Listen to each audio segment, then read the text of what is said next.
नमस्कार दोस्तों, मैं दीपेंद्र सिंह आप सबको उत्कर्ष क्लासेस में स्वागत करता हूं। दोस्तों, एक बहुत ही बढ़िया इंफॉर्मेशन है, करंट अफेयर से संबंधित है।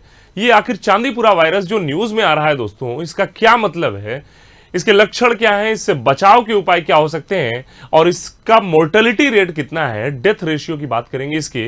तो दोस्तों हो जाइए सावधान और उस वीडियो को करिएगा सबको शेयर, क्योंकि ये रिसेंट में बहुत तेजी से फैल रहा है। आखिर ये चांदीपुरा वायरस क्या है, इसके बारे में देते हैं आपको सारी इंफॉर्मेशन। CHPV, इसका नाम चांदीपुरा वायरस इसलिए पड़ा क्योंकि यह सबसे पहले नागपुर के चांदीपुरा में रिपोर्ट हुआ। इस वजह से दोस्तों इसको हम चांदीपुरा वायरस भी कहते हैं।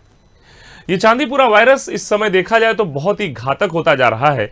गुजरात में इसके कुछ केसेस देखे गए। गुजरात में करीब 12 से 15 बच्चों की मौत भी रिपोर्ट हो चुकी है। WHO ने इस बात की पुष्टि की है। इसके अलावा कुछ केसेस इसके राजस्थान में और कुछ केसेस इसके मध्य प्रदेश में भी देखे गए। तो हो जाइए सावधान, हो जाइए सतर्क, अपने बच्चों का रखिए खास ध्यान। और आपको मैं बताने जा रहा हूं कि कैसे ये फैलता है, इसके क्या लक्षण होंगे, इससे बचने के उपाय क्या हैं और इसके कुछ दिशा निर्देश के बारे में बताऊंगा। चांदीपुरा वायरस एक मक्खी से फैलने वाला वायरस है।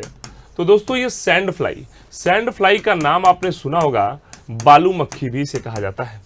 बालू मक्खी के बारे में मैं आपको बता दूं कि यह बालू मक्खी नॉर्मल मक्खी की तुलना में, जो घरों में मस्का डोमेस्टिका पाई जाती है, जो नॉर्मल मक्खी पाई जाती है आपके घरों में, वो नेकेड आई से आपको दिखती है, नग्न आंखों से आपको दिखती है। लेकिन जो सैंड फ्लाई होती है, बालू मक्खी होती है, नॉर्मल मक्खी से करीब 5 गुना छोटी होती है। मतलब ये काफी छोटी होती है, कभी कभी ये दिखती भी नहीं है। कहने का मतलब ये है, ये मक्खी खतरनाक है। क्योंकि आज मैं इस मक्खी के बारे में आपको नहीं बता रहा हूं, इससे पहले भी मैं इस मक्खी के बारे में आपको बता चुका हूं कि सैंड फ्लाई या बालू मक्खी से काला आजार नामक रोग भी होता है। काला आजार नामक रोग या डमडम बुखार, जिसे असम में सबसे पहले बोला गया था, वो भी इसी मक्खी से फैलता है। और अभी जो चांदीपुरा वायरस फैल रहा है वो इसी मक्खी के लार में, सैलाइवा में दोस्तों पाया जाता है। इसके अलावा मैं आपको बता दूं कि इस मक्खी के अलावा दोस्तों ये मॉस्क्यूटो से भी, मच्छर के बाइटिंग से भी फैलता है, फीमेल मॉस्क्यूटो के बाइट से भी फैलता है। तो दोस्तों ये मक्खी पाई कहां पे जाती है, याद रखिए दोस्तों, जहां पे कच्चे मकान है। जैसे गांव में आपने देखा होगा अक्सर कच्चे मकान होते हैं और कच्चे मकान में हमेशा दरारें पड़ जाती हैं।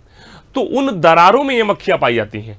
या गोबर से जो घर लीपे जाते हैं, देखा होगा आपने गांव वगैरह में गोबर से घर को लीप दिया जाता है। गोबर से दीवार को क्या कर दिया जाता है, लीपा जाता है, एक तरीके से उसको पॉलिश कर दिया जाता है अकेजन पड़ने पे, उत्सव पड़ने पे। तो जहां पर भी गोबर वाली दीवारें हैं, जहां पर भैंस गाय ज्यादा बंध रही हैं, जहां पे गोबर है, या जो कच्चे मकान है, जो गंदे इलाके हैं, वहां पर जो कच्चे मकान हैं, उनके दरारों में ये मक्खियां बहुत पाई जाती हैं। इसके अलावा शाम में, रात में आप देखते हैं शाम वगैरह जब 6 बजे होता है, आप कहीं पे खड़े होते हैं तो बहुत सारी मक्खियां आपके भिन भिन भिन भिन आपके सर के ऊपर से शुरू कर देती हैं। उसमें से भी कुछ बालू मक्खियां हो सकती हैं, याद रखिएगा। तो अपने आसपास पानी ना जमा होने दें। आसपास के जो कच्चे मकान हैं जिनमें दरारें दोस्तों पड़ गई हैं, उन दरारों को जरूर भर दें।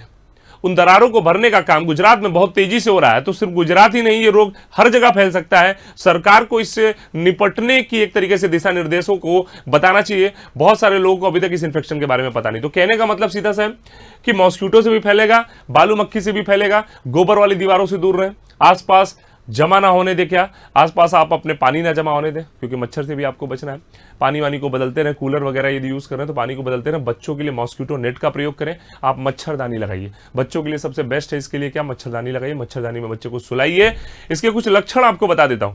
लक्षण इसमें क्या होते हैं दोस्तों, नॉर्मल पहले फ्लू जैसे लक्षण होते हैं। फ्लू का मतलब जैसे नाक बहना, गले में खराश रहना, सीने में जकड़न होना, सर दर्द होना, तेज बुखार होना, ये लक्षण देखे जा रहे हैं। लेकिन इसमें सबसे जो दुख की बात है वो ये है कि हिम्मतनगर, गुजरात में एक हिम्मतनगर एक जगह है, वहां के एक डॉक्टर साहब ने, जो चाइल्ड स्पेशलिस्ट, उन्होंने ये बताया कि इस रोग में जो मोर्टेलिटी रेट है वो 85% है। मतलब यदि 100 बच्चों को ये रोग होता है तो उसमें से 15 बच्चे ही बच पा रहे हैं। लेकिन निराश नहीं होना है, precaution is better than cure. मतलब मोर्टेलिटी रेट 85% है, 85% मृत्यु दर इसमें देखा जा रहा है। मतलब 85 बच्चों की मौत हो रही है और 15 बच्चे इसमें एक तरीके से सेफ हो पा रहे हैं।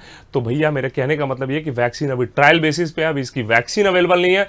खासकर ये 14 वर्ष से कम उम्र वाले बच्चों को ही अफेक्ट करता है, क्योंकि 14 वर्ष से कम उम्र वाले बच्चों को का जो इम्यून सिस्टम होता है, जो प्रतिरक्षा प्रणाली होती है, वो एक तरीके से बहुत कमजोर होती है। तो वयस्कों को इससे कोई दिक्कत नहीं है, लेकिन जो बच्चे हैं उनका खास ध्यान रखना है। 14 वर्ष से कम उम्र के बच्चों को फुल कपड़े पहनाएं और एक तरीके से अपने आसपास रखें, अपने निगरानी में रखें। यदि आपके घरों में सनलाइट नहीं जा रही है तो घर में कुछ ऐसा प्रबंध करें कि वहां पर सनलाइट जाए। अपने आसपास दोस्तों क्या रखें, साफ सफाई रखें। अभी इसकी वैक्सीन अवेलेबल नहीं है, लक्षण के आधार पर ही इसका उपचार दोस्तों किया जा रहा है। तो नमस्कार दोस्तों, नेक्स्ट वीडियो में फिर ऐसी जानकारी के साथ उपस्थित होंगे। तब तक के लिए बाय बाय, टेक केयर, नमस्कार, जय हिंद दोस्तों।